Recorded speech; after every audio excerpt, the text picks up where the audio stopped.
Seat ಕೊಡ್ತಾರೆ ಅವರಿಗೆ, free seat. ಎಲ್ಲಿವರೆಗೂ? 5 ವರ್ಷ ಉಚಿತ ಅನ್ನ, ವಸ್ತ್ರ, ಅವರಿಗೆ ಆಶ್ರಯ, ಜೊತೆಗೆ ಶಿಕ್ಷಣ. ಈ 5 ವರ್ಷ ಫ್ರೀಯಾಗಿ ಗುಣಾತ್ಮಕವಾದ ಶಿಕ್ಷಣ ಕೊಟ್ಟ ಮೇಲೆ ಕೊನೆ ಸೆಮಿಸ್ಟರ್ ಇರ್ತದಲ್ಲ, ಕ್ಯಾಂಪಸ್ ಇಂಟರ್ವ್ಯೂ ಅಂತ ಬರ್ತದೆ.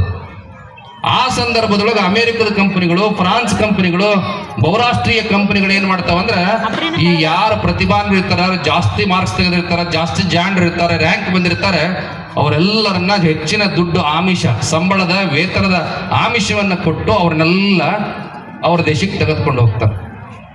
ಸ್ವಲ್ಪ ವಿಚಾರ ಮಾಡ್ರಿ. ಜನನಿ ಜನ್ಮಭೂಮಿಶ್ಚ ಸ್ವರ್ಗಾದಪಿ ಗರಿಯಸಿ ಅಂತ ಕರಿತೀವಿ. ಶಾಸ್ತ್ರ ಹೇಳ್ತದ, ಹೆತ್ತ ತಾಯಿಯನ್ನ, ಹೆತ್ತ ದೇಶ, ಜನ್ಮಭೂಮಿಯನ್ನ ಯಾವತ್ತೂ ಕೂಡ ಬಿಟ್ಟು ಕೊಡಬಾರದು. ಅದು ಸ್ವರ್ಗದಷ್ಟು ಸುಖವನ್ನ, ನೆಮ್ಮದಿಯನ್ನ ಕೊಡ್ತದೆ ಅಂತೇಳಿ. ಹಾಗಿದ್ದ ಮೇಲೆ ತಂದೆ ತಾಯಿಗಳನ್ನ ಬಿಟ್ಟು ಹೆಚ್ಚಿನ ಹಣದ ಆಸೆಗಾಗಿ ವಿದೇಶಿ ಪ್ರತಿಭಾ ಪಲಾಯನ ಆಗುವಂಥದ್ದಿದೆಯಲ್ಲ, ಅದನ್ನು ಕೇಂದ್ರ ಸರ್ಕಾರ, ರಾಜ್ಯ ಸರ್ಕಾರ ತಡಿಬೇಕು. ಯಾವುದ್ರ ಮೂಲಕ ತಡಿಬೇಕು? ನಮ್ಮ ಜನಕ್ಕೆ ನೈತಿಕತೆ ಉಳಿದಿಲ್ಲ, ಅದಕ್ಕೊಂದು ಕಾನೂನಿನ ಅಂಶವನ್ನ ತರಬೇಕು. ನಿಮಗೆ ಉಚಿತವಾಗಿ ಸೀಟ್ ಬೇಕಾ? IIT ಒಳಗೆ ಓದ್ತೀರಾ, IAS ಒಳಗೆ ಕೊಡ್ತೀವಿ ಅನ್ನುವಂಥ ಕಂಡೀಷನ್ ಮಾಡಿದಾಗ ಮಾತ್ರ ತಂದೆ ತಾಯಿಗಳ ಜೊತೆಗೆ ಆ ಮಕ್ಕಳಿರ್ತಾರೆ.